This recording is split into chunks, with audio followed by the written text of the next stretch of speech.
All right. Hey, Vikings fans, welcome in to another episode of the Skol Hop. I'm Evan. And I'm Austin. We're just a couple of dudes from Iowa. We like drinking beer, talking about the Vikings. Yeah, we do. And this week was pretty awesome because for the first time in 3 weeks, I didn't have to spin the wheel. You had to spin the wheel. Yeah, pretty blindsided by the result. I see what you did there.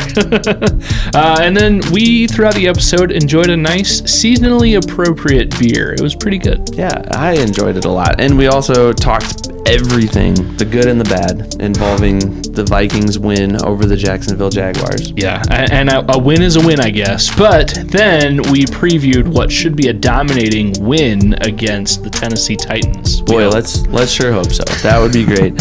Regardless of if you're a Vikings fan or not, we hope that you will grab your favorite beverage and join us. Skol. Skol.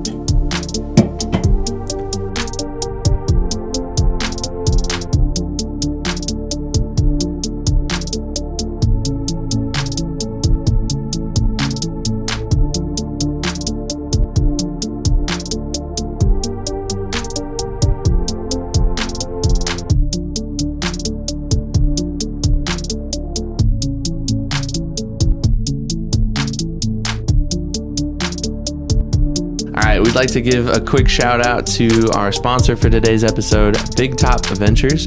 If you're looking to take an all-inclusive vacation to Mexico or Jamaica, we're going to put their email address right down here. You can send them an email at bigtopventuresllc@gmail.com. Again, that's bigtopventuresllc@gmail.com. And you just let them know what you're looking to do, when you're hoping to go on your trip, and they will hook you up with the best rate possible. So step right up to your next big adventure with Big Top Ventures. And thanks, Big Top, for sponsoring today's episode. Yeah, and I'll be going. I don't think I've told you this. I might have. I'll be going on a trip with Big Top Ventures here and within a month. So looking forward to that. You're like lapping me on the Big Top Ventures trip list. You can do it, man. You too can send an email to Big Top Ventures. You should definitely do it. But another thing you're absolutely going to be doing. I've had to do this alone for 2 weeks in a row now. You finally get to spin the wheel purple punishments on your own.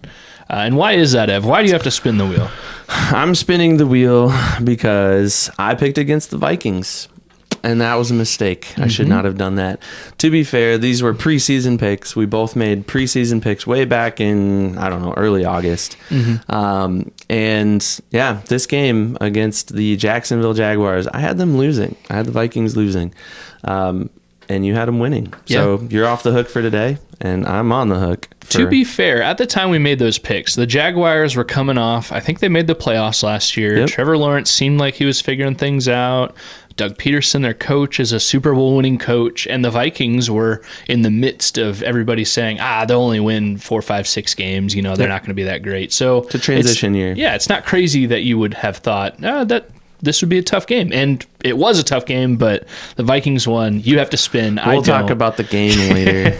But I'm really hoping that I don't have to wax a limb. That's, I think, the worst thing that's still on the wheel right now. I don't know. I think for me, I'd rather see it's either wax a limb. This is what I want to happen to you right now. Either wax a limb, or I want you to wear the fake beard and helmet or whatever for the, so you want me episode. To do this the whole time? You have to pull out one of those straws and drink your beer out of the straw. Right. Well, let's get this out of the way. Let's spin it. All right. You ready? Here we go. Oh, man. Please go easy on me. Wear a blindfold for the entire episode. All right. I'm going to wear a blindfold for the entire episode. All right. Oh, no. This is actually adding a little bit of work on my end, too, because here's a little inside baseball. We, like many other, shows like this, we have like an outline, talking points right in front of us. Not a script per se, but more of a run of show right in front of us. Both of us do. And if you have a blindfold on, I'm going to be directing this show because it's not like we memorize our outline before we start this. So you're in charge. Oh, man. Dang it. Really quick, before I put this blindfold on, because if I do it while the blindfold's on, I'll just break something. We should open up the beer. Is that what you're saying? Let's do that too. Okay. But really quick, I got this awesome gift today while I was at work. It was totally random. It was totally unexpected. One of my coworkers last week, I saw him in the hallway and he was like, "Hey, I got something for you. I'll bring it next week." And he comes by this morning and he brings me this legit starter brand Warren Moon. That is awesome. Jersey. And that looks like an age appropriate. Like that wasn't just printed yesterday. That looks awesome. This is authentic, like 90s era. I'm putting this on. Yeah, you got to do it. Cover up the Skol Hop shirt. By the way, if you want any Skol Hop merch, Evan is modeling our oldest shirt now. Yep. Check out our website, theskolhop.com. There's a merch page. We're on TeePublic. You can search us on teepublic.com as well for Skol Hop merch, but you won't be able to find a super awesome Warren Moon jersey like that. That's so cool. The only thing that would make it better is if it were signed by Warren Moon himself. Official shout out to Warren Moon. Let us know if you will sign that for Evan. That'd be great. But he'll never hear this, so. All right. Let's open these beers. I'm going to pour mine. Yeah. And then I will appropriately get myself ready for this. This is going to be a fun episode. And you're going to have to pour my second one later. That's all right. But tell us about the beer that you brought. Okay. So it's been a minute since we've had a Millstream Brewing Company beer on the podcast. Honestly, I think maybe the most recent time we've had a Millstream beer was during the brew hop when we were physically at Millstream. Yeah, that sounds about right. And if I'm forgetting a different occasion, I'm sorry, Millstream. But this is also the first time in a while I have seen a Millstream beer at our local Devil's Glen Hy-Vee. And once I saw that Millstream logo, I definitely knew I had to pick it up. This one from Millstream is Pumpkin with Benefits. So this, they say it's a pumpkin flavored ale. 7% alcohol, so it can definitely hold its own. Luckily, we only have a 4-pack for that, so we're not going to get too crazy. It's also still November 11th right now, so we're still in the heart of pumpkin season. Evan's got his blindfold on. We'll have to occasionally make note of why you're wearing a blindfold. It's for the purple punishments, because when we segment these videos out and put them on YouTube, you can't see anything, can you? No, I can't. People just see like you just wearing a blindfold. So can we try this? I'm almost done pouring it. Can you see anything? No. Oh, awesome. Well, it's putting so much pressure on my eyes that I just have to close my eyes. You can adjust it too. You've kind of got the like triangle above your nose. I feel like personally I wouldn't like that. So I can't see anything. Feel free to adjust. Here, your beer is safe. Anyways, Millstream, purple with benefits. Pumpkin with benefits. Purple pumpkin. There we go. Pumpkin with benefits.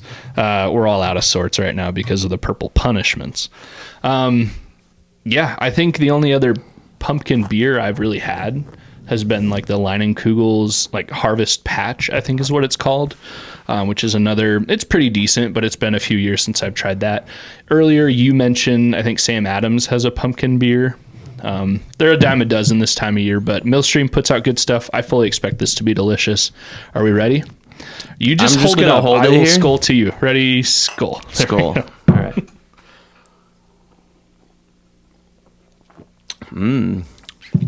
That's pretty good.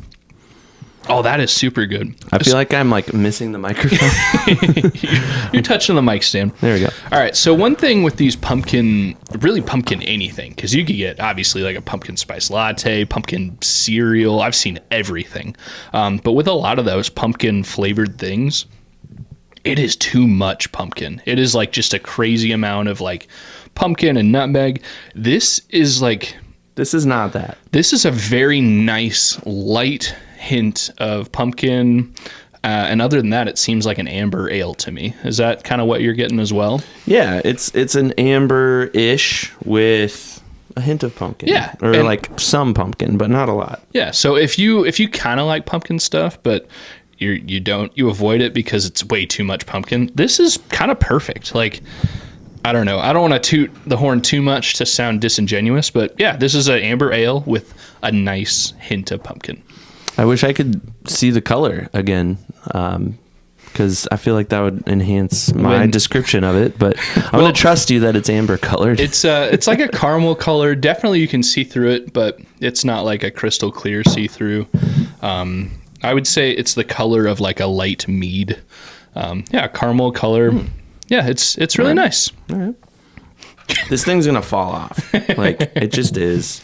You have to, I think as long as you know, if you're playing by the nature of the game here with the purple punishments, you can adjust it, you can make it comfortable. However, it doesn't say be uncomfortable while wearing a blindfold. I just have really sensitive eyes, so like I'm just closing my eyes at this point. I think, didn't I bring like a sleep mask or something? You could pull an audible and switch. If you can find it, I'll try something. Do you want to try the sleep mask? Because that would just elastic to your face. I just grabbed whatever was close by, but I also, like, even if I have something else on my face, it's going to be uncomfortable, awkward.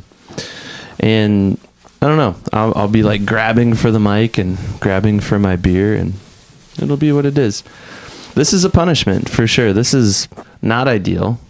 Do you have something? There's the sleep mask. I forget. I'm gonna take this off just so I can see. Yeah. I think you're fine. Oh yeah. It's got some sequins on it. I made a mess of the purple pantry down below us, but this is much more aesthetically pleasing. Yeah. It's probably, I would imagine that's more comfortable as well, right? Yeah. I can blink. Yeah. So I can't see anything still. Yeah. I can see a little bit like down here, like under my nose. But this is awesome. This is nice. I love this so much. You can't see anything. No. Okay. All right. Well, I promise not to mess with you. That touching of your eyes I just did, that'll be the last of it. And let me know if you need any help. I'll pour your next beer and I'll direct the episode because I guess I have to now. Yeah, you're in charge. All right. Well, now that we're talking about it, the Vikings, they won. Yes, they did. They beat the Jaguars, hence why you had to spin the wheel of purple punishments. And they're 7-2. And the defense looked incredible. Can I just point out really quick? Yesterday was the most confusing day of football that I've watched in a while.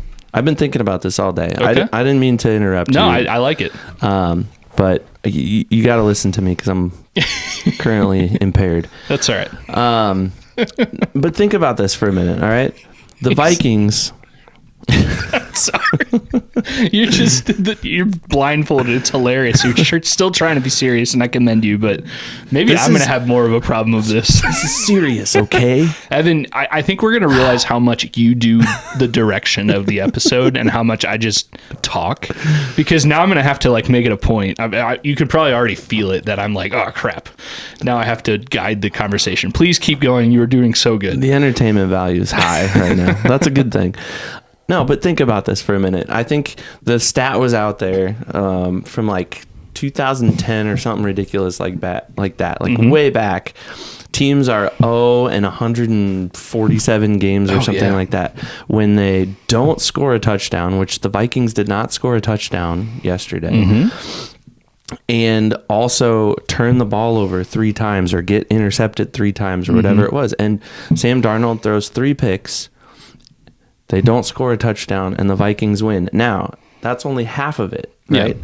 Because Sunday Night Football, the Lions, Jared Goff throws not 3, not 4, but 5 interceptions, and somehow they win the game on a last minute. Like, it baffles me. It does not make sense. I believe my text to you this morning when I woke up and saw that the Lions had won, because I fell asleep before it was over. But my text to you was, well, it looks like the script, they got their way with the script or something like that. The NFL script writers, they're following what they needed to, I guess. Can't find my beer. So I did move your beer a little bit because you were talking with your hands and pointing, and I was afraid that you would hit your beer. I appreciate it. Thanks. I'm also really afraid I'm going to do an accidental spit take because I've already almost done it like 3 times looking at you with the blindfold as you're trying to talk intelligently. And this is going to be a fun episode. It's going to be a silly one, I guess is what we can say. I've said it already. This is a punishment. Yeah. This is a punishment. And it's punishing. Can you imagine if we would have had to, it would have been like a 10-minute episode. We would have had to just cancel everyking. We couldn't both be blindfolded. Or we would have had to double up and like, all right, straws too, so that we can like not have to like grope for our glass. Because I'm just going to keep my hand on my beer glass right now. So. All right. Well, back to the Vikings. I guess let's just make it easy on ourselves.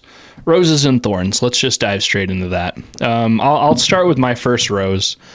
The defense for 2 weeks straight now is back. They looked amazing the first, 4 or 5 games of the season, and then very beatable. And it was like, okay, they've been figured out the next 2 games. And now the last 2 games, they're back. Even against the Colts without Blake Cashman, they looked pretty darn good. And then especially in the Jaguars game with Blake Cashman back, this defense just was unstoppable except for one drive, which, an NFL team like the Jaguars or anybody, they're probably going to score a touchdown at one point, unless you're the Vikings against the Jaguars. But yeah, the defense is back. That's my biggest rose. That's the best reason to be happy about the team right now.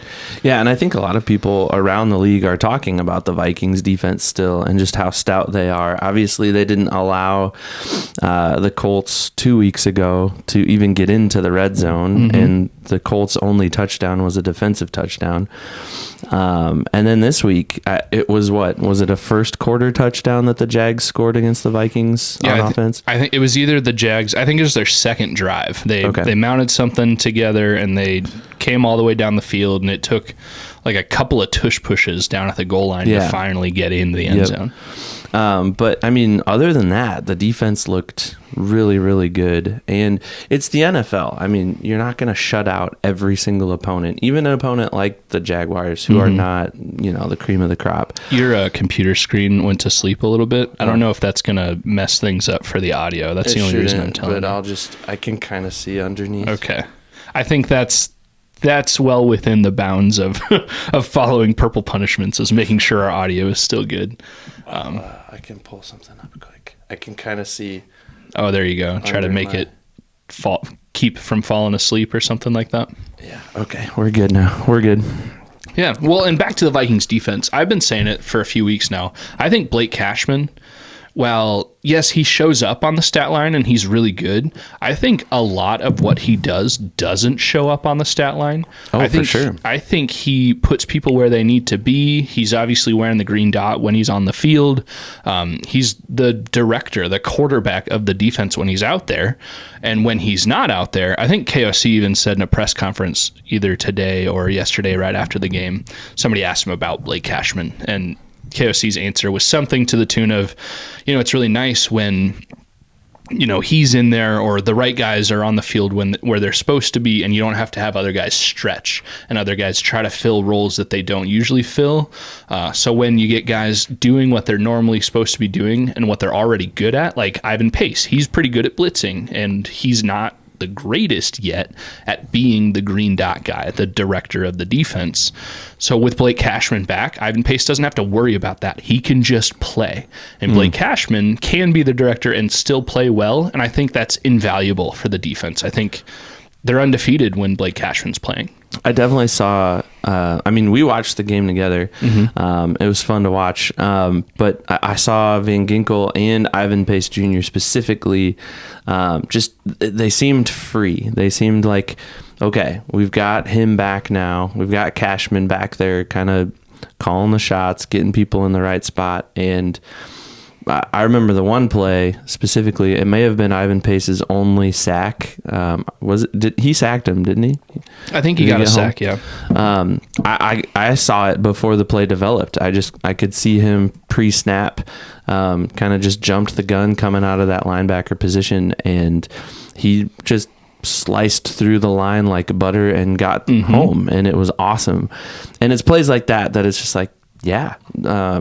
You notice that Cashman is back. You notice that Cashman's back for sure. So, yeah, I agree with you. That's definitely a huge plus, and hopefully he's healthy from here on out and can continue to lead the troops on defense. Yeah, you got to commend any of these guys that are still playing right now, because the old adage is everybody's playing hurt at this point. Everybody's got some kind of bump or bruise. So to come back from a turf toe, I've never personally experienced turf toe, but that does seem to be one that kind of puts guys out for a few weeks. That's got to be such a painful thing. And then, yeah, sure, these guys have access to maybe some questionable painkillers before and during games and stuff like that. But to still be able to gut it out and play through pain like that, that's commendable. And Cashman is definitely noticeable when he's not on the field. I think another rose for me, and I have no idea if this is anything that you wrote down or not. No, this is better. I like it because this is real. But a rose for me is the fact that we still have a kicking game despite our kicker and our long snapper being on IR for at least 3 more games now. Yep, absolutely. The game was decided by 4 field goals, all 4 of which John Parker Romo made. The first one was a little iffy. That long snap was a little... was it McQuaid, who's now the new long snapper, at least for now? He fired one back, and I think KOC called it out in his post-game press conference. He just got a little excited, and Ryan Wright had a little bit of an issue kind of reining that thing in, but he still got it and put the laces out, and Parker Romo put it up. And I mean, that's a big benefit for a team like this Vikings team. You've got to be good in all 3 phases, because sometimes one of those 3 phases isn't going to play very well, like the Vikings offense. And truth be told, the Vikings offense did play well. Oh, absolutely. They just couldn't find the end zone, and Sam Darnold kept throwing it away to the other team. Yeah, which is frustrating. But that's definitely a rose for me. Just the fact that there's still a solid special teams presence with these new additions.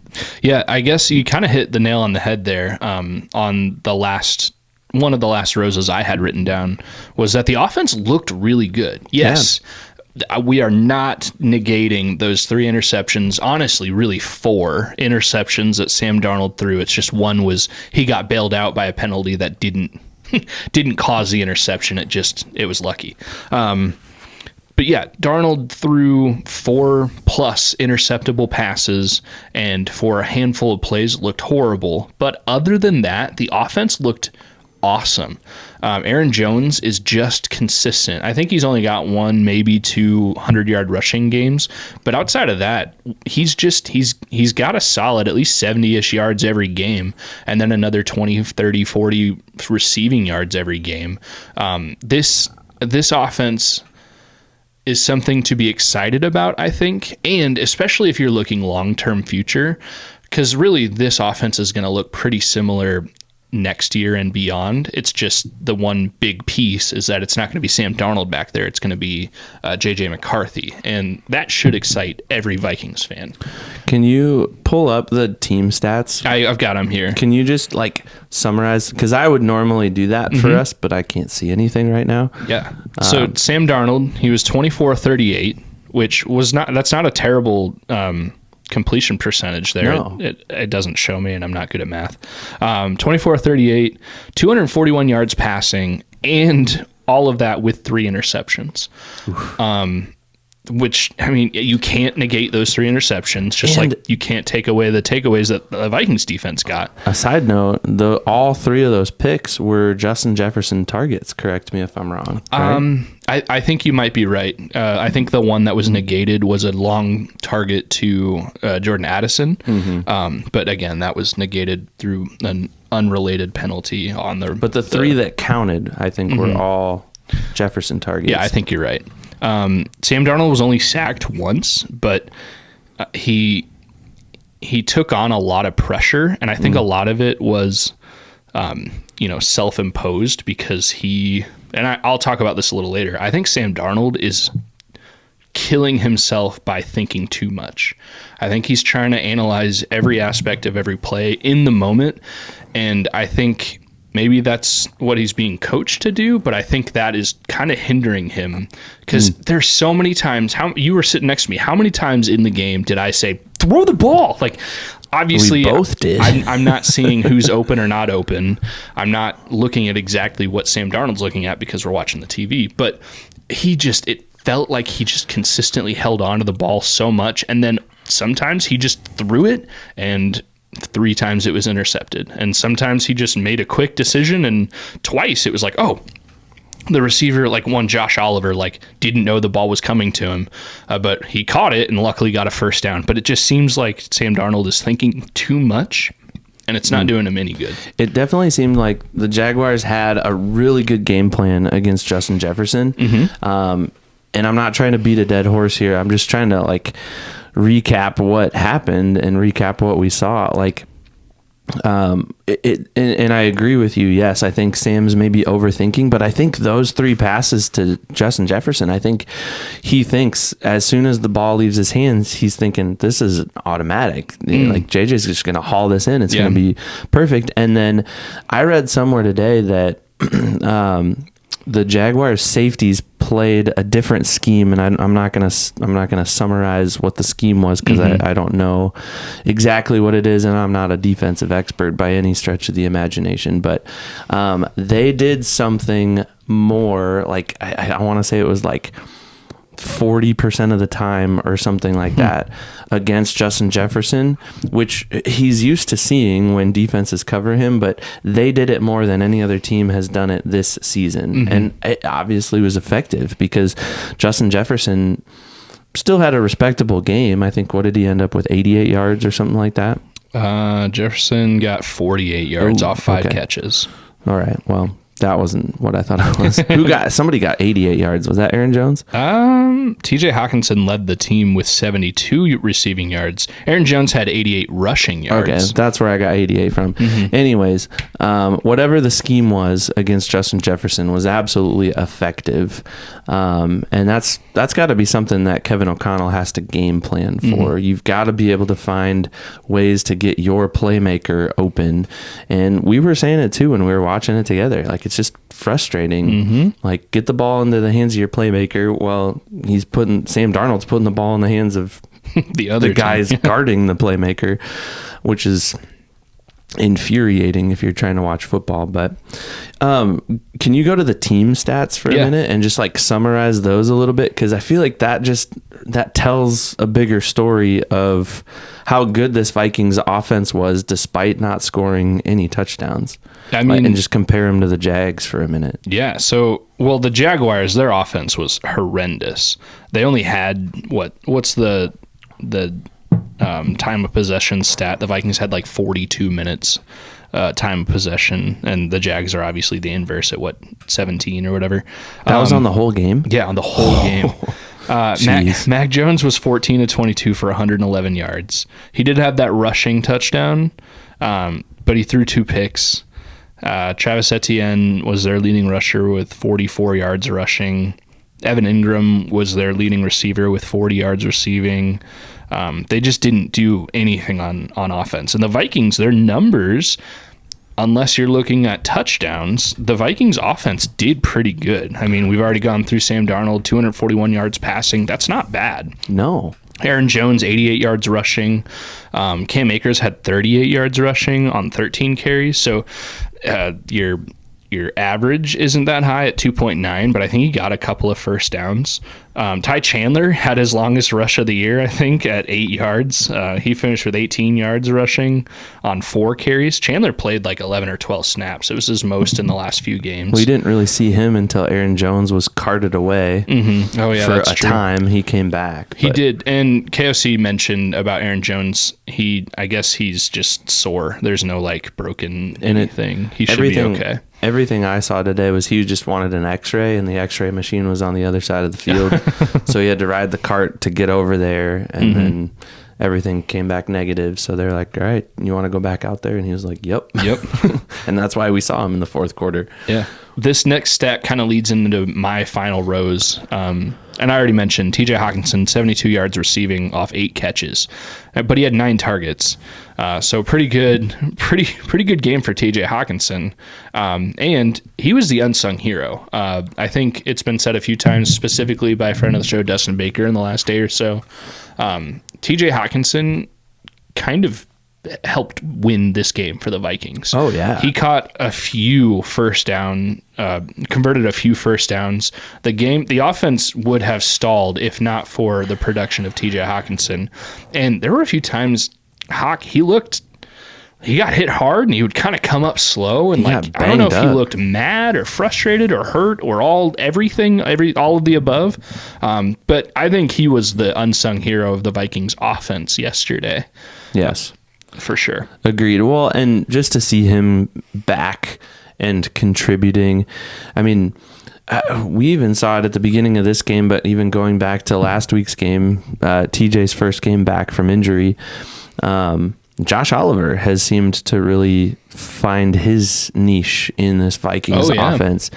And early on in this game against the Jags, he was more productive, and we're sitting there looking at each other like, why can't those balls go to TJ Hawkinson? Like, come on, like, good for Josh. That's awesome. Mm-hmm. And we're never going to complain about the Vikings gaining yards and getting first downs and whatnot. And I think Josh Oliver had a career game last week against the Colts. Yeah. Oh, yeah. Josh this is his second best season so far. Yeah. And it's his second best by receiving yards by only like less than 20 or less than 30 receiving yards. And we're a little more than halfway through the season. Yeah. It's his most touchdown catches ever in a season with 3. But I think he had 2 alone last week, right? No, I think he just had the 1.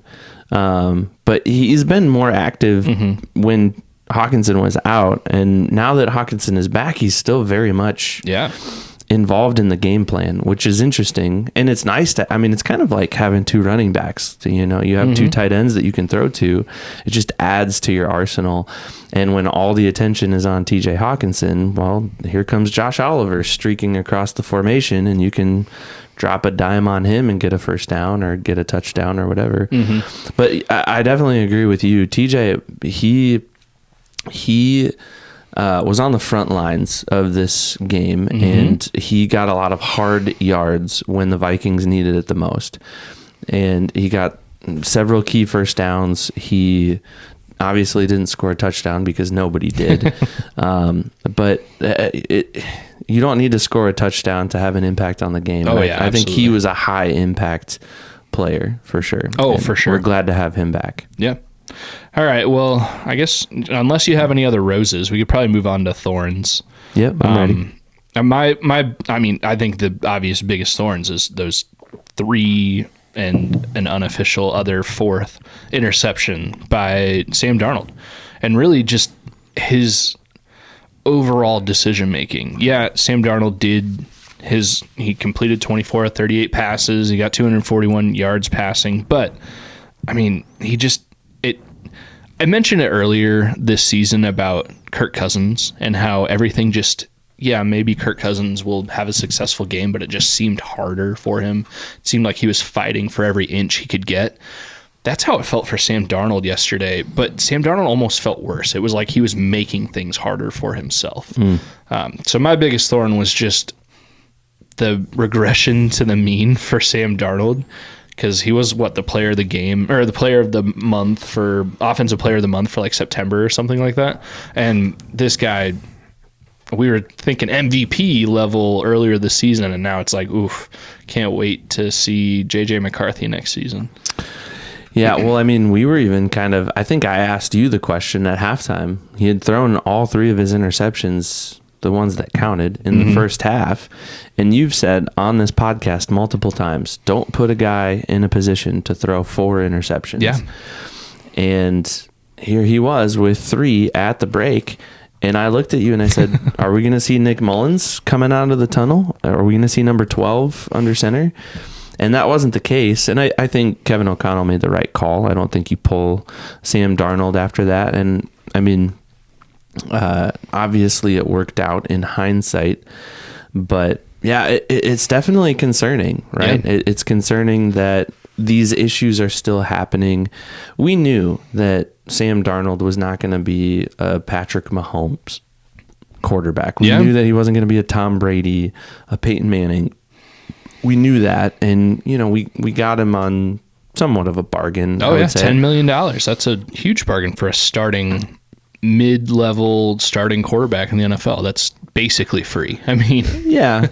But I would say, with all of that, I'm struggling to articulate my thoughts because I'm also just still really mad that I have this thing on my face. Yeah, it's been a minute since we've mentioned this. So since we do clip other videos out, Evan is blindfolded right now. It's actually like a pretty girly sleep mask he's wearing right now. It's really nice. But he's blindfolded because of our Purple Punishments segment. So go check that out. He predicted in the preseason, a Vikings loss to the Jaguars. He was wrong. He had to spin our wheel of Purple Punishments and landed on be blindfolded for the entire episode. So you're doing really good. I thought that I would have a spit take by now because I keep laughing. This is hilarious. But I've been doing good about not spit taking. I think we're almost ready for the next beer. I wouldn't know. I can't. Well, just by feel, I can. Yeah. All right, yeah, we're getting down there. Yeah. We're getting down there. Anyways, to conclude my thought, we knew we weren't getting this A+ MVP level quarterback, but he's shown flashes that he can play really, really well. Yeah. And I don't know. I don't know if it's just this Kevin O'Connell magic that rubs off on these new kind of Bambi-like quarterbacks when they're fresh, they're really good, and he can just whisper the plays in their ears, and they just go out and do magical things for a few weeks, and then they just fade, and the slipper doesn't fit anymore, kind of, to use all of these different analogies. But I don't know. If the Vikings are going to make a playoff push, and if they are going to make a run in the playoffs, not just make it to the playoffs, but win a game or two, they're going to have to figure out this. And Kevin O'Connell and Sam Darnold are going to have to get on the same page. Yeah. I'll admit, I was fooled. I thought... and part of the reason I had a preseason prediction of the Vikings winning 11 games this year is I thought, man, Sam Darnold, he was the 3rd overall pick when he was a rookie. He's shown flashes of being good. This is the best scenario he's ever going to be in. This is going to unlock him. We're going to get a good quarterback. It's going to be great, if only for 1 year. And then he played good, and I was like, oh, the Vikings are going to sign him and keep JJ McCarthy on the bench. You got a beer for a few years. Yeah, right there. There you go. It's full. It's full. It's really full. I mean, you're good, but there you go. Okay. I was fooled. I thought Sam Darnold was really going to turn himself into something. I thought some team was going to sign him for $50 million in the offseason a year. And I'm okay saying I was wrong. I'm being proven wrong. He's probably better than he has been playing most of his career, but he is not the next Baker Mayfield who's going to revive his career with 1 year with a team. He's going to maybe get a starting role with the Raiders next year or something, but I don't think he's ever going to live up to even a Pro Bowl level. I mean, to be fair, though, Sam has a better record than Baker at this point. Well, right now, but who's looking better? I know. I will say, and I said this to you during the game yesterday, I think I even tweeted it out on the Skol Hop, that Sam Darnold is extremely lucky right now that JJ McCarthy isn't an option. That at 3 interceptions, I think, whether you do it or not, I think KOC, if he watches Sam Darnold throw 3 interceptions against a Jaguars team that the Vikings should have annihilated, I think there's some whispers in his own mind, KOC's, saying, all right, maybe this is when we make the change. Maybe JJ McCarthy's ready. But Sam Darnold is super lucky that that's not an option right now. I want to back up really quick, back to a Rose really quick. This is just kind of an impromptu Rose, a good thing about the game yesterday. I felt like Kevin O'Connell's clock management improved in key situations. Yeah, and you mentioned that too. We talked about it while we watched it, but we made it to, 2 minutes left in the first half, and we had all 3 timeouts. Yeah, and they used them, and I think it worked. Yeah, and then at the end of the game too, there was better coaching that way. Well, unless you're talking about a trick play where it's a double reverse. I'm not talking about trick plays. That's play calling, coaching too.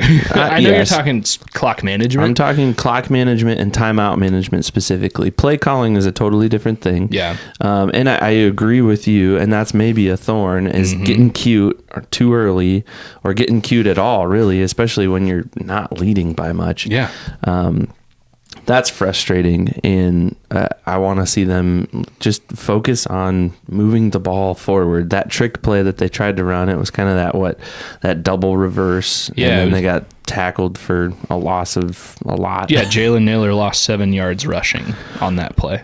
Yeah, so definitely not cool, but some improvements in some other coaching aspects like clock and timeout management, and I'm happy with that. Yeah. Yeah. So I guess you just kind of said it. One of my thorns was some of KOC's decisions. There's that trick play that didn't work. It was like 3rd and 1 right at the end of the game when the Vikings are trying to ice it, and they go for a pass and get sacked for a bunch of yards. And I don't even remember that. Were they out of field goal range? Did they have to settle for a long field goal attempt? I don't remember, but I think KOC still has some growing to do in that aspect. I think he's still more good than bad as a coach. But those are some of the things that are glaring, is some of his decision making. Do you think Kevin O'Connell ever gives up play calling? I don't know. I know they did move Wes Phillips down from the booth. I'm sure that was something they overanalyzed a bunch before they finally made that decision. I know it happened against the Colts last week, but did it happen this week too against the Jaguars? That he was on the side? I guess I've been operating under the assumption that until we hear, okay, Wes is going back to the booth, I'm going to assume that he's on the sideline. I don't know for sure if he's on the sideline still or not, or if it was a one-time thing with the Colts. I don't know, but it does seem like KOC is very one-on-one with the quarterback, which kind of seems like maybe that should be like a QB coach's job or something. But if it's KOC and he's the quote-unquote quarterback whisperer, like, I guess you do whatever you have to do to win football games, whether it's traditional or not. Yeah, I don't know. To answer your question, does he ever give up play calling? I don't think so, unless it's one of those, like, he thinks he's going to get fired if he doesn't try something drastic. Sure. And at 7-2 in his 3rd season, KOC is at this moment in no danger of being fired. I think he's more closely about to get a contract extension. But yeah, I think he would only do something like that if he thought it was desperate and needed to change for the team to finally win a game or to not get fired or something like that. I mean, it is something to consider, though, because when you're a head coach, you're the only one that can call timeouts, although the Chiefs have proven that's not entirely true this year. But you should be the only one that can call timeouts for your team. And you are managing every aspect of the game. You are the backstop for everything that happens offensively, defensively, special teams, challenges, timeouts, clock management, all that stuff. Who's in, who's out. I mean, you have to keep your thumb on the pulse of all of that. That's a lot to keep track of. I mean, I don't know that I could do it. And I definitely couldn't do it. I coach, and I have a tough time keeping track of 7 athletes on my team as opposed to, 11 guys at one time plus, 50 some other guys on the sideline plus all these coaches. That it would be crazy. I wouldn't be able to do it. But I wonder if at some point that's explored to free him up to make better decisions and have a little bit more margin to think through. Okay, this is where we're at in the game. This is what's on the line. This is what's at stake. We're a playoff contender or we're not, or whatever. Like, look long term. To be able to have that vision in the moment, I think is invaluable. I'm not saying that I want him to give it up completely, but it's just something I wonder at this point. Like, could he do that, and would it be beneficial? I also don't know much about Wes Phillips and if he's the guy or not. I don't know. And I don't know what kind of relationship he has with Sam Darnold, because I know the offensive coordinator has to have, or whoever's calling the offensive plays has to have a strong connection with the quarterback, because that's the bridge to what's happening on the field offensively. So anyways, Definitely. it's a thought. I even thought this week, like what does Wes Phillips do? Like, is he vital? Like, if the Vikings offense is consistently bad like this, which it's tough because they weren't bad against the Jaguars. It's just, I mean, you can only be so good without scoring a touchdown, and if not for 3 interceptions, maybe they would have scored a touchdown. But anyways, if the Vikings offense were to keep being bad, yet the team was still winning games, KOC wouldn't lose his job, but would he like have to make a change at the offensive coordinator position, which I don't know. I don't think anybody really knows exactly how their dynamic works. I assume KOC is like the de facto offensive coordinator / CEO of the team. And kind of like Mike Zimmer was the de facto defensive coordinator / CEO of the team. And like, you never knew what the defensive coordinator was doing. I'm very oblivious, and I'm probably being way too critical of Wes Phillips, who's probably amazing. But I don't know. It's just something needs to change. And maybe it's as simple as the quarterback needs to change, and we won't get that until next year. I probably lost all credibility with this, like your sequined sleep mask. So if we clip this out and people are like, "Oh man, that guy had a good point," but I can't take him seriously. What is he doing? I'm kind of hoping for the little bit of comments to see if we can get people to talk. Again, purple punishments. Evan has to wear a blindfold the whole episode. I guess, yeah. What do we think about game balls? Do you remember who you assigned game balls to? Because I could help you out with that. I think. Why don't you start? I'll start first. You start. So my offensive game ball, I kind of already said it. TJ Hawkinson. I think he was the unsung hero of the game. He made plays that maybe only looked like a 7-yard completion on the stat sheet, but really like allowed the offense to continue and to ultimately win. I think if not for TJ Hawkinson, I don't know that the Vikings win this game. Yeah, definitely agree with that. Great game ball, and good to have TJ back. Yeah, for sure. I'm pretty sure I put Aaron Jones. You did. Okay. And I put Aaron Jones for my offensive game ball, not only because of what we've already mentioned, his consistency, and just this running game that we haven't seen on a Vikings team in the last couple of years. It's good to have that back. Absolutely. But the dude got hurt and left the game for a time and then came back.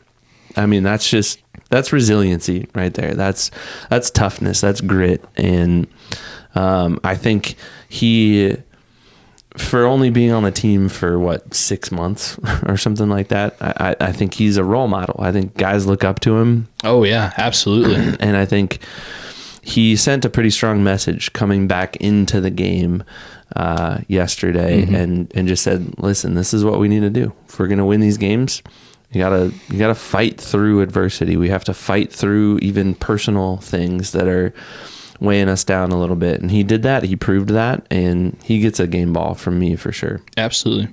All right, and I agree with that wholeheartedly. I think Aaron Jones has only been good on the field and maybe even better off the field. He's such a great addition, and almost to the point that I hope the Vikings tack him on for another year after this season. I'd love to have a beer with that guy. He seems awesome. If he drinks it all. Even if he doesn't, we'll have a soda or something. Defensive game balls, I have one written down, but I think I've got to do co-defensive game balls for this week. The one I had written down, Byron Murphy. I think he ended up with the highest PFF score on the Vikings defense with like an 89 or something like that. Obviously, he had one of the 3 game-sealing defensive turnovers for the Vikings. It's just the offense wasn't good enough to turn really any of those into a game-winning defensive turnover. But when he had his interception, which I think was either the first turnover for the Vikings or the second one. I don't remember if his was before Horrible Harry's fumble recovery. But when he got his interception, Byron Murphy, it felt like, all right, game over, done. They're going to get a first down or 2 and win this game, and the frustrating game will be over, and it'll be awesome. I said co-defensive game balls. I think Harrison Smith, he didn't have a major flashy play. He didn't. I don't even know what his stats really look like on defense. He didn't get an interception or a fumble recovery. I'm trying quickly to look up his stats. That dude, I feel like he earns a game ball every single game he plays. Like, he could have however many games he's played in his career. That's how many game balls he probably deserves. Probably. So I looked it up. Harrison Smith had 1 tackle. And I don't even know if it was a solo tackle. But so stat-wise, it's not like he crazy did anything on the stat sheet to change the game. But I did look. He played every defensive snap. And this is a guy that we talked about in the offseason when he did re-sign for what's probably going to be his last year. It seemed like the Vikings were going to be really nice, almost have him on a pitch count, almost rotate him in and out, only use him when necessary. He played every snap, and I think that's been the mantra of his season. I think he's played a lot more than he hasn't this year, and I think this team will notice when he's no longer on the team, whether he retires or whatever. It will definitely hurt this team for years to come, and I hope they immediately put him in the Ring of Honor, dual retire his number with Paul Krause. He just deserves a game ball for this game off that. That would be so cool. And I think we would have to like try to be there if they ever dual retired 22. That would be so cool. I would want to be there because Paul Krause, obviously historic Viking, is still very involved in the organization as well. But man, he was a heck of a player, and Harrison Smith has not done that number shame at all. Like, he has only elevated 22 on the Vikings, and man, like I said a minute ago, every single game he probably deserves a game ball in all of those. My defensive game ball goes to someone else named Harrison, though, if I remember right. Yep. Is that what I said? Harrison Phillips, man. Got that fumble recovery. Again, you kind of referenced it a minute ago. It was one of those game-sealing things where as soon as he got it, it was like, all right, the momentum has changed. And it felt like game over. For all of those turnovers, it felt like, all right, this is the one. The Vikings are finally going to close this out. And I think that's what's so special about this team. As frustrating as it was to watch, all it takes is one of those plays. It just takes one of those things. It takes one Harrison Phillips fumble recovery. It takes one Byron Murphy interception. It takes one Stephon Gilmore, one Cam Bynum, whatever. Speaking of which, Cam Bynum, that touchdown, or not touchdown, that interception celebration was awesome. That was funny. Go check that out. Referencing the Olympic break dancer from... Where was she from? Australia, New Zealand? I don't know for sure. I don't remember. I have a terrible either. Memory. But anyways, that was fun to watch. Harrison Phillips, the dude is just a stalwart in the middle of that defensive line for the Vikings. He gets a lot of he gets overlooked a lot. Like, he deserves a lot more credit than he gets. And he's just one of those quiet, put your head down, keep grinding. I don't know how many snaps he was on the field for, but I'm sure it was most of the defensive snaps for the Vikings. And just a great guy all around, great player, and definitely made an impact on this game. Yeah, I agree. All right, special teams. Mine is maybe not the perfect one, but Ryan Wright, he's my special teams game ball. No disrespect or undercutting of the other two guys, because we're talking Parker Romo and Jake McQuaid, the long snapper. For me, it's Ryan Wright for one play. There was kind of a high and to the left snap from McQuaid, and at a pivotal point when the Vikings, I think it was to take the lead or even to come closer to cut the lead down. The Vikings needed a field goal. Ryan Wright took a slightly errant snap, quickly adjusted, put it down right where Parker Romo needed it, and saved the play. He saved the Vikings 3 points there. And honestly, on that play, Parker Romo probably had to do some magic too, because I'm sure it wasn't a perfect placement. But yeah, Ryan Wright, he gets my special teams game ball just for that, because I think I told you he probably puckered pretty good on that play when that ball went a little too high. Yeah, I don't disagree with that. And what's funny is I've been giving Ryan Wright my special teams game balls for like 4 weeks or something like that. But I'm going to take the low-hanging fruit on this one and just go with John Parker Romo. Absolutely. I already kind of sung his praise a little bit ago, and it's just so encouraging to know that the Vikings have some ground to stand upon when it comes to special teams. And in a league like this, special teams can win or lose games for you. You could be a field goal away or a field goal ahead of a win or a loss. Yeah, I mean, we saw it yesterday. The Chiefs are undefeated right now. Yeah. Off of a blocked field goal. So are the Lions. The Lions only have one loss because of a made field goal.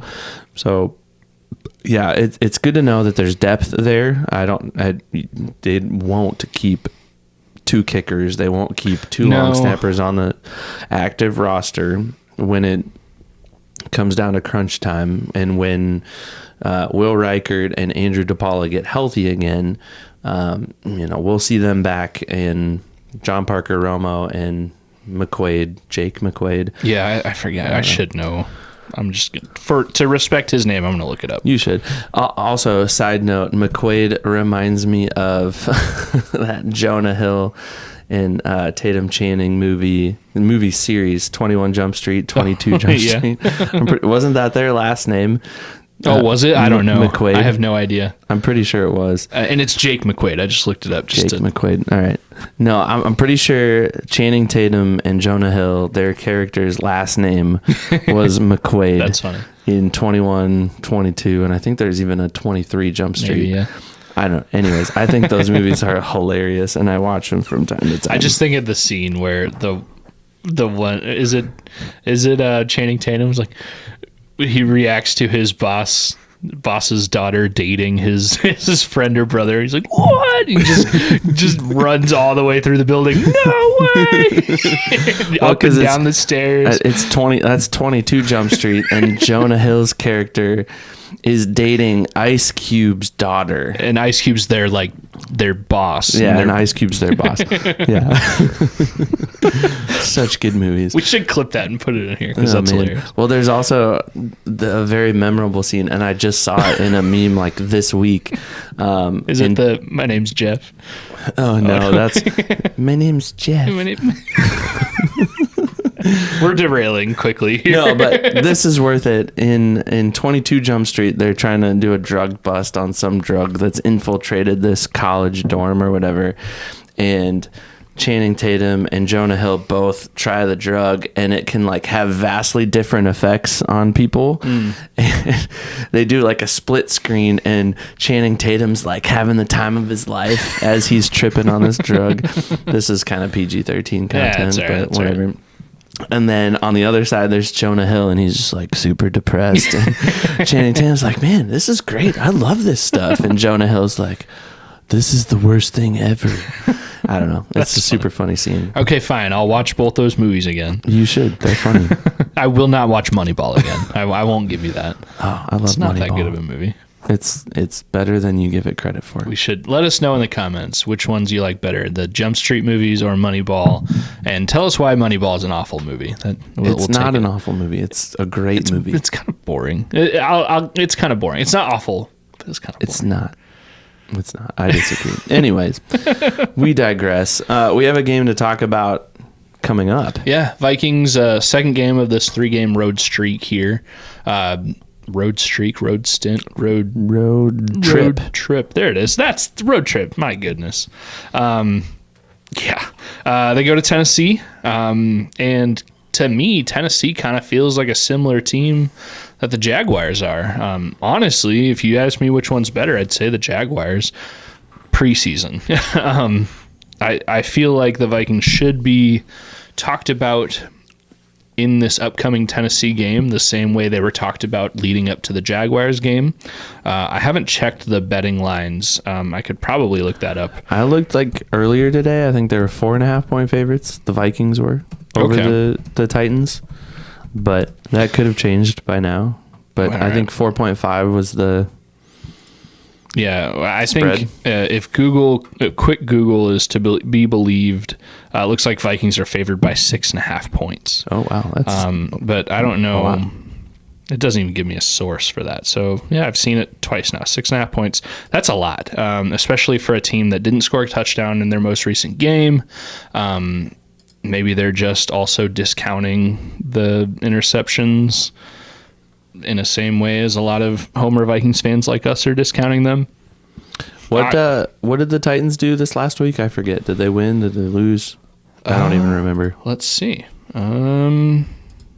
This is great. I would have been looking this up while we were talking about it, but Yeah, I can't. That's fine. They lost to the Chargers 17-27. Okay. And I feel like I remember, I didn't watch that game, but I think through Twitter I saw there was some kind of controversial play or missed call or reversed call that was supposed to go for Tennessee, but then got picked up and ended up going for the Chargers. I don't remember.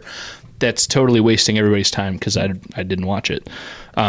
But that's a whole nother topic, that the refs are awful this year. And I'm a fan of the refs overall. But anyways. You are or you're not? I am. I think I've said many times, I think the refs more often than not get calls right, but this year has been rough. It's been bad. Not even just because we're Vikings fans and it feels like there's been a few rough calls against the Vikings. It feels like it's been league-wide. But anyways, back to Vikings-Titans. Noon this Sunday. I think the Vikings should win this. They're definitely favored, according to Vegas, by almost a touchdown. I guess I'll spoil it here. I think they'll win. I think it's going to be 31-17 Vikings. I gave you a hard time about that because I saw that before I had a blindfold on, and I was texting you about it, and I was like, hasn't that been your prediction for like the last 3 games? Actually, I think that was my prediction for one of the last 3 games. Maybe. I don't remember which one. I don't disagree with you. I think just given the struggles on offense and given the stoutness of the defense, if that's a word, I think both totals are a little lower. I'm going to go 21-7. I think the Vikings still allow a touchdown on defense, but other than that, it's like lockdown. No, don't pass go, don't collect $200, Yeah. Straight up Brian Flores, we're going to throw everything at you defense. Offensively, I think they start to get some things figured out. I think they have to if they're going to, like I said, if they're going to make a deep playoff run, they have to start to get these things figured out. I think they get Justin Jefferson involved. And I don't know. We'll see. Where are we at time-wise in this episode? Are we it's hard to tell. I don't remember how long the preamble was. Are we going to be egregiously long, though? No, we're looking, just shy of 1:15 right now. But that's with the preamble. And I don't remember how long that was. Can I just give one final thought here? Yeah.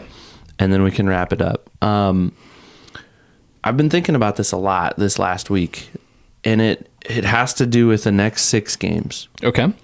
And there's already one, I guess the next 5 games, because one game has already been completed. But the Vikings going into this road game at Jacksonville that they won, and now going into Tennessee, they'll finish this 3-game road trip at Chicago. And then they come out of that at home against Arizona, Atlanta, and then Chicago again at home.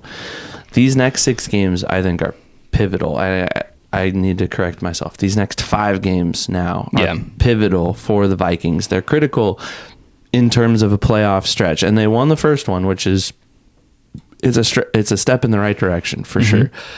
But we're going to be looking back on these 6 games. I think of another movie. I'll just quote another movie for you. Okay. One that I think you like a little more than Moneyball. But I think of Remember the Titans, and they call that players only team meeting. It's in the high school gym, and it's the middle of the night, and Big Blue steps up And he tells the team, he goes, yeah, we won a few games. Y'all think that's something? Man, that ain't a bit of nothing, man. And I kind of feel that way about the Vikings right now. Like, okay, we're 7-2, but that doesn't mean anything right now, right? Like, these next 5 games, and it started with this 6th game against the Jaguars, which they won. But these next 5 games, I'm making the prediction right now. It will make or break the Vikings season. If they win, if they have a winning record coming out of these next 5 games, chances are, and I'm not saying anything earth-shattering. No, yeah. Mathematically speaking, yes, they will make the playoffs probably. But if they come out and they've lost more than they've won in these next 5 games, I don't know. I think the NFC is a tough conference this year. The NFC North is obviously a really tough division.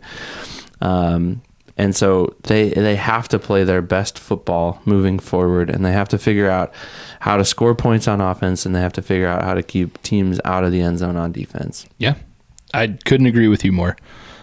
You're absolutely right. Something friend of the show, Dustin Baker, has said in the last day or so is that he's pretty confident in the Vikings playoff chances, which I think everybody should be. How can you be any team that's 7-2 after week 10 should be pretty confident in their chances to make the playoffs.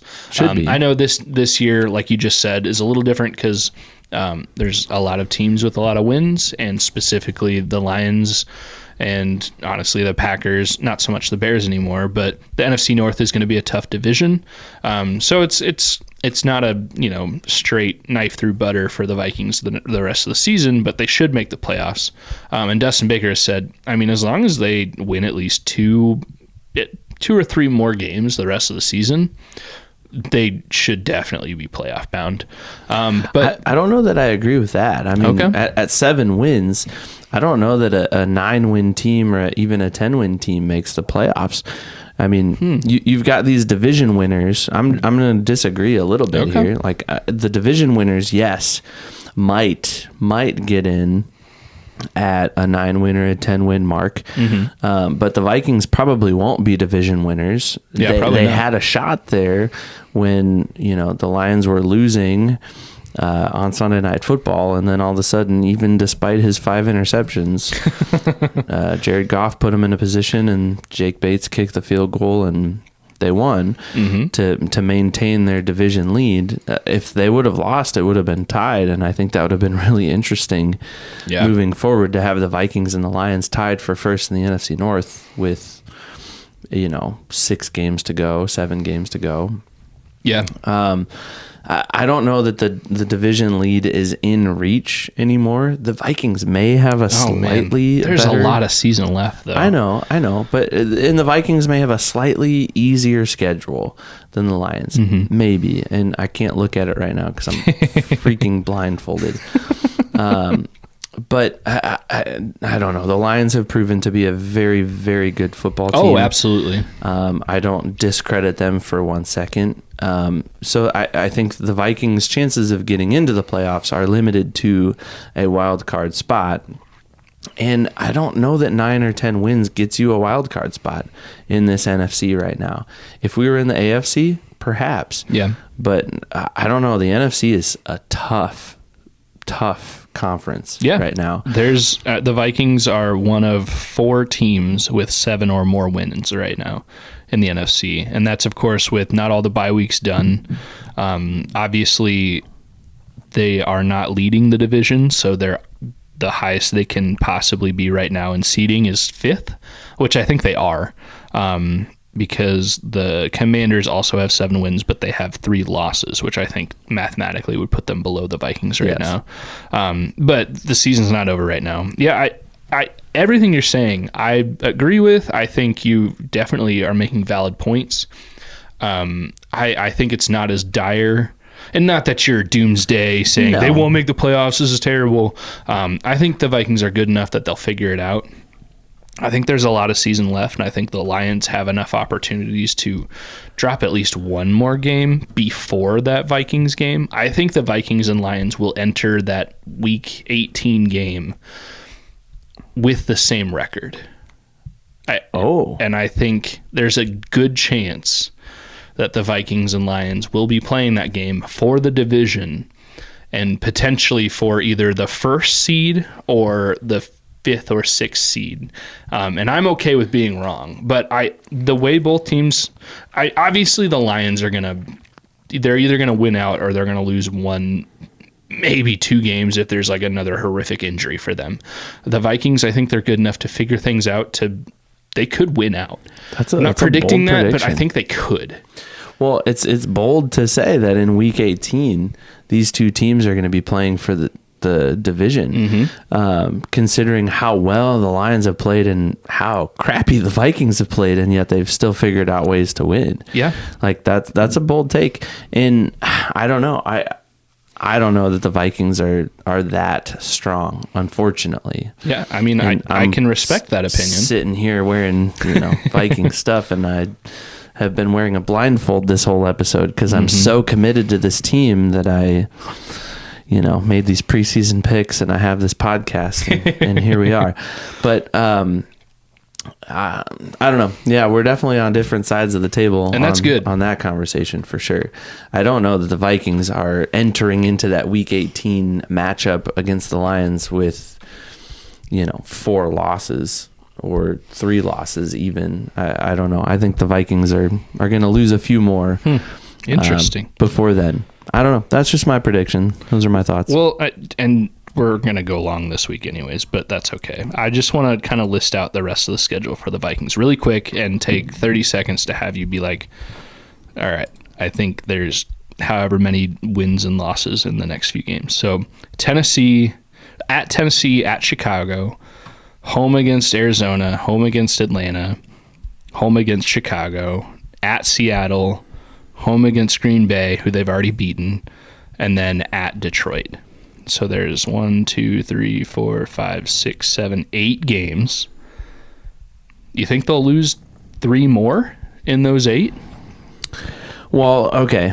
So games that I think are not givens. No, none of them are givens. They've proven that the last 2 weeks. But games that I think are going to be like absolute dogfights. Atlanta, I think, just for the cousins of it all. Well, and it's not even just that. Like, it would be one thing if Kirk and the Falcons were, a 3-win team or a 4-win team. They're in the same position as the Cowboys, for Pete's sake, and there's nothing to play for other than this revenge against the Vikings, your former team.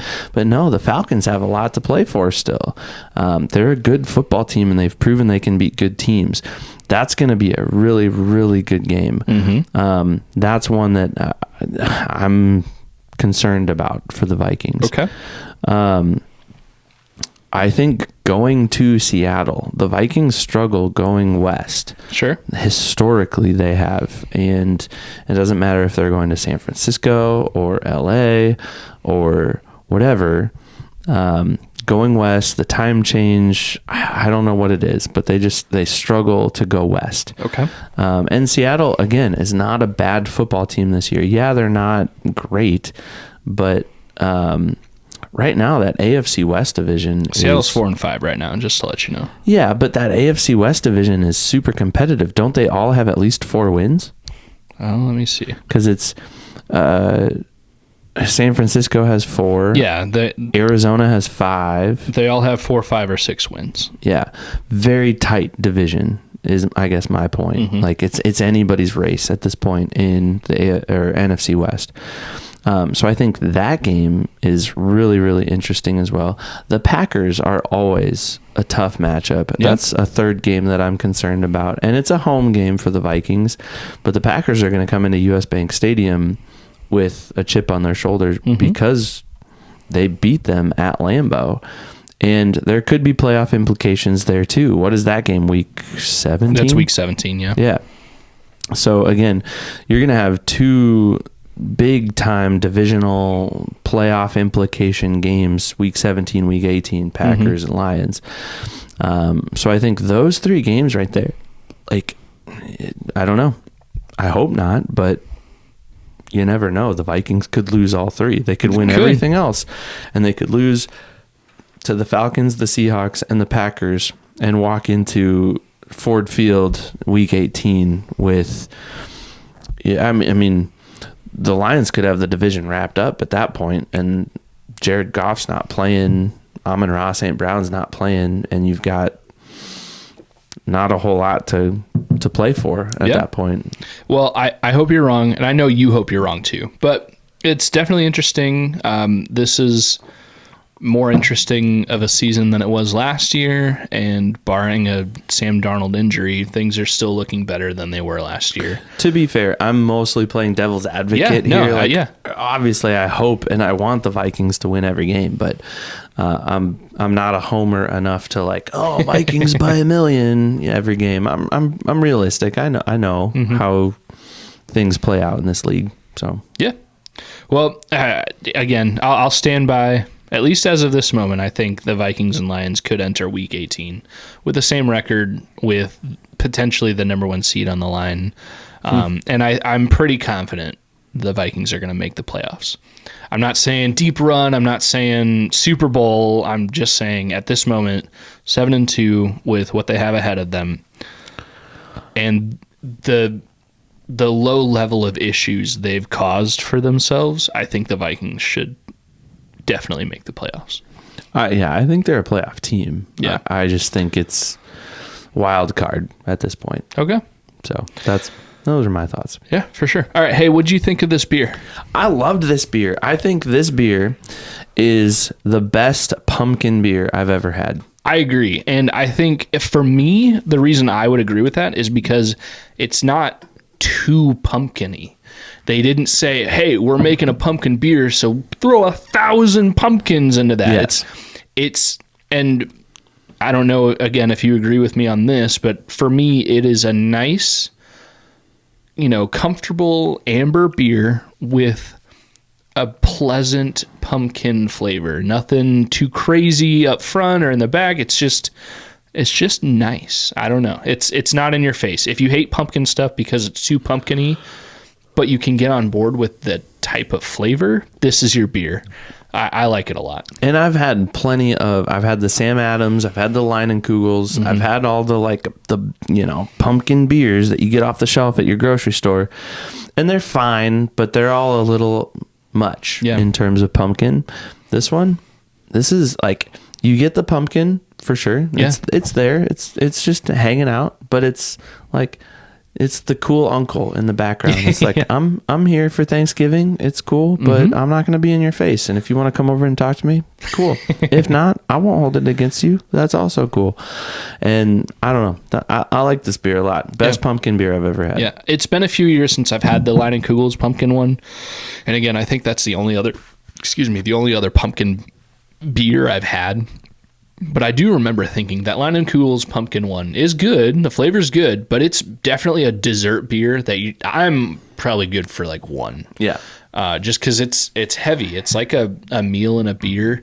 For sure. This Millstream pumpkin with benefits, it's got really good flavor. It's a really good beer, but it's not one that you have to limit yourself to one just because the flavor is so heavy and so thick with a slice of pumpkin pie. It's really nice, and I would have this all fall long. I hope it doesn't just disappear after Thanksgiving. I think I'm gonna have to buy another 4-pack of these and bring them to Thanksgiving and for the beer drinkers in my family, share them with everybody.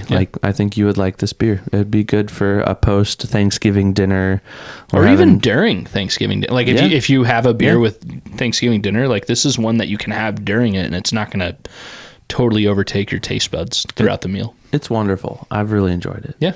I have no idea if I'm speaking into the mic or not. Oh, you're pretty close. Okay. You're definitely getting it. So. All right. If people want to comment on your Purple Punishments blindfold, or really anything else for that matter, how would they reach out to us? Yeah, find us anywhere. We're really prominent, I would say, on YouTube and Facebook, Twitter, Instagram, and TikTok. I think those are the big ones right now. But you just Google us. You'll find us. Yeah. You can send us an email, theskolhop@gmail.com.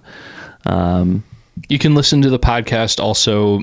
Maybe you found us on Facebook and you like podcasts, but you don't like Spotify or you don't like Apple. We are literally everywhere. You can find our podcast everywhere you want. So your favorite pod catcher, we're there. Yep. And if we're not, send us an email, let us know, because then we need to figure out how to get there. Yeah, we're definitely actively like looking at ways to continue to increase our distribution for sure. Yeah. So if we're not somewhere that you normally get your podcasts and you want us to be there, let us know. I will personally take it upon myself to figure out how to get our podcast to wherever you listen to our podcast. That's my job. If you're a brewery that's listening and you want us to feature one of your beers, let us know. We love featuring beers. Even if we do have a rule about featuring Iowa only breweries on our podcast, but we've had a Minnesota brewery reach out to us. We've featured other stuff in different ways. So let us know. We love to try new beers, new beverages. So let us know. Yeah, for sure. Well, I'm ready to get this stinking mask off my face. I'm just probably going to hold this until you Skol, and we'll just end the episode, and then I'd like to get this thing off my face. All right, man. It's been a really good episode, really good beer, really good conversation. Maybe best episode yet. Yeah. All right. Skol. Skol.